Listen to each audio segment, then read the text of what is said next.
Praise the Lord. இன்றைய நாளுக்கான வேத தியானம் பிரசங்கி அதிகாரம் 6 1 முதல் 12 வரை. சூரியனுக்கு கீழே நான் கண்ட வேறொரு தீங்கும் உண்டு. அது மனுஷருக்குள்ளே பெரும்பாலும் நடந்து வருகிறது. அதாவது ஒருவனுக்கு தேவன் செல்வத்தையும் சம்பத்தையும் கனத்தையும் கொடுக்கிறார். அவன் என்ன இச்சித்தாலும் அதையெல்லாம் அவனுக்கு குறைவில்லாமல் கிடைக்கும். ஆனாலும் அவைகளை அனுபவிக்கும் சக்தியை தேவன் அவனுக்கு கொடுக்கவில்லை. அந்நிய மனுஷன் அதை அனுபவிக்கிறான். இதுவும் மாயையும் கொடிய நோயுமானது. ஒருவன் 100 பிள்ளைகளை பெற்று அநேகம் வருஷம் ஜீவித்து தீர்க்க ஆயுசை அடைந்திருந்தாலும் அவன் ஆத்துமா அந்த செல்வத்தால் திருப்தி அடையாமலும் அவனுக்கு பிரேத கல்லறை முதலாய் இல்லாமலும் போகுமானால் அவனை பார்க்கிலும் கருவழிந்த பிண்டம் வாசி என்கிறேன். அது மாயையாய் தோன்றி இருளிலே மறைந்து போய்விடுகிறது. அதன் பேர் அந்தகாரத்தால் மூடப்படும். அது சூரியனை கண்டதும் இல்லை, ஒன்றையும் அறிந்ததும் இல்லை. அவனுக்கு இல்லாத அமைச்சல் அதற்கு உண்டு. அவன் 2000 வருஷம் பிழைத்திருந்தாலும் ஒரு நன்மையையும் காண்பதில்லை. எல்லாரும் ஒரே இடத்துக்கு போகிறார்கள் அல்லவா? மனுஷன் படும் பிரயாசமெல்லாம் அவன் வாய்க்காகத்தானே, அவன் மனதுக்கோ திருப்தி இல்லை.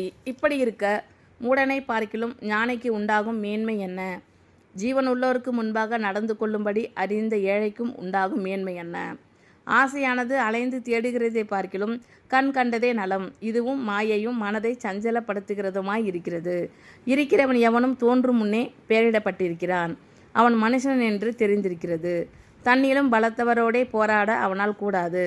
மாயையை பெருக பண்ணுகிற அநேக விசேஷங்கள் உண்டாயிருக்கிறபடியால் அதனாலே மனுஷருக்கு பிரயோஜனம் என்ன? நிழலை போன்ற மாயையான தன் ஜீவகாலத்தை போக்கும் மனுஷனுக்கு இந்த ஜீவனில் நன்மை இன்னதென்று அறிந்தவன் யார்? தனக்கு பின்பு சூரியனுக்கு கீழே சம்பவிக்கும் காரியம் இன்னதென்று மனுஷனுக்கு அறிவிப்பவன் யார்? சூரியனுக்கு கீழே நான் கண்ட வேறொரு தீங்கும் உண்டு. அது மனுஷருக்குள்ளே பெரும்பாலும் நடந்து வருகிறது. அதாவது ஒருவனுக்கு தேவன் செல்வத்தையும் சம்பத்தையும் கனத்தையும் கொடுக்கிறார். அவன் என்ன இச்சித்தாலும் அதையெல்லாம் அவனுக்கு குறைவில்லாமல் கிடைக்கும். ஆனாலும் அவைகளை அனுபவிக்கும் சக்தியை தேவன் அவனுக்கு கொடுக்கவில்லை. அந்நிய மனுஷன் அதை அனுபவிக்கிறான். இதுவும் மாயையும் கொடிய நோயுமானது. ஒருவன் 100 பிள்ளைகளை பெற்று அநேகம் வருஷம் ஜீவித்து தீர்க்காயசை அடைந்திருந்தாலும் அவன் ஆத்துமா அந்த செல்வத்தால் திருப்தி அடையாமலும் அவனுக்கு பிரேத கல்லறை முதலாய் இல்லாமலும் போகுமானால் அவனை பார்க்கிலும் கருவழிந்த பிண்டம் வாசி என்கிறேன். அது மாயையாய் தோன்றி இருளிலே மறைந்து போய்விடுகிறது. அதன் பேர் அந்தகாரத்தால் மூடப்படும். அது சூரியனை கண்டதும் இல்லை, ஒன்றையும் அறிந்ததும் இல்லை. அவனுக்கு இல்லாத அமைச்சல் அதற்கு உண்டு. அவன் 2000 வருஷம் பிழைத்திருந்தாலும் ஒரு நன்மையையும் காண்பதில்லை. எல்லாரும் ஒரே இடத்துக்கு போகிறார்கள் அல்லவா? மனுஷன் படும் பிரயாசமெல்லாம் அவன் வாய்க்காகத்தானே, அவன் மனதுக்கோ திருப்தி இல்லை. இப்படி இருக்க மூடனை பார்க்கிலும் ஞானிக்கு உண்டாகும் மேன்மை என்ன? ஜீவன் உள்ளோருக்கு முன்பாக நடந்து கொள்ளும்படி அறிந்த ஏழைக்கும் உண்டாகும் மேன்மை என்ன? ஆசையானது அலைந்து தேடுகிறதை பார்க்கிலும் கண் கண்டதே நலம். இதுவும் மாயையும் மனதை சஞ்சலப்படுத்துகிறதுமாய் இருக்கிறது. இருக்கிறவன் எவனும் தோன்றும் முன்னே பெயரிடப்பட்டிருக்கிறான். அவன் மனுஷன் என்று தெரிந்திருக்கிறது. தன்னிலும் பலத்தவரோடே போராட அவனால் கூடாது. மாயையை பெருக பண்ணுகிற அநேக விசேஷங்கள் உண்டாயிருக்கிறபடியால் அதனாலே மனுஷருக்கு பிரயோஜனம் என்ன? நிழலை போன்ற மாயையான தன் ஜீவகாலத்தை போக்கும் மனுஷனுக்கு இந்த ஜீவனில் நன்மை இன்னதென்று அறிந்தவன் யார்? தனக்கு பின்பு சூரியனுக்கு கீழே சம்பவிக்கும் காரியம் இன்னதென்று மனுஷனுக்கு அறிவிப்பவன் யார்? சூரியனுக்கு கீழே நான் கண்ட வேறொரு தீங்கும் உண்டு. அது மனுஷருக்குள்ளே பெரும்பாலும் நடந்து வருகிறது. அதாவது ஒருவனுக்கு தேவன் செல்வத்தையும் சம்பத்தையும் கனத்தையும் கொடுக்கிறார். அவன் என்ன இச்சித்தாலும் அதெல்லாம் அவனுக்கு குறைவில்லாமல் கிடைக்கும். ஆனாலும் அவைகளை அனுபவிக்கும் சக்தியை தேவன் அவனுக்கு கொடுக்கவில்லை.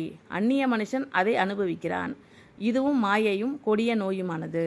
ஒருவன் 100 பிள்ளைகளை பெற்று அநேகம் வருஷம் ஜீவித்து தீர்க்காயசை அடைந்திருந்தாலும் அவன் ஆத்துமா அந்த செல்வத்தால் திருப்தி அடையாமலும் அவனுக்கு பிரேத கல்லறை முதலாய் இல்லாமலும் போகுமானால் அவனை பார்க்கிலும் கருவழிந்த பிண்டம் வாசி என்கிறேன். அது மாயையாய் தோன்றி இருளிலே மறைந்து போய்விடுகிறது. அதன் பேர் அந்தகாரத்தால் மூடப்படும். அது சூரியனை கண்டதும் இல்லை, ஒன்றையும் அறிந்ததும் இல்லை. அவனுக்கு இல்லாத அமைச்சல் அதற்கு உண்டு. அவன் 2000 வருஷம் பிழைத்திருந்தாலும் ஒரு நன்மையையும் காண்பதில்லை. எல்லாரும் ஒரே இடத்துக்கு போகிறார்கள் அல்லவா?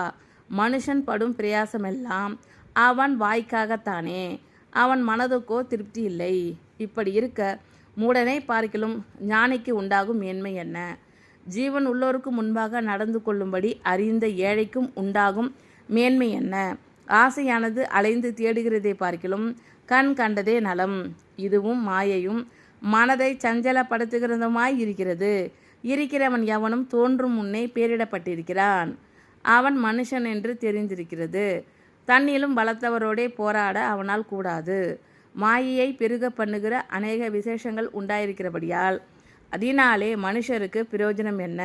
நிழலை போன்ற மாயையான தன் ஜீவகாலத்தை போக்கும் மனுஷனுக்கு இந்த ஜீவனில் நன்மை இன்னதென்று அறிந்தவன் யார்? தனக்கு பின்பு சூரியனுக்கு கீழே சம்பவிக்கும் காரியம் இன்னதென்று மனுஷனுக்கு அறிவிப்பவன் யார்? ஆமென். Thank you Lord. கர்த்தர் உங்கள் அனைவரையும் ஆசீர்வதிப்பாராக.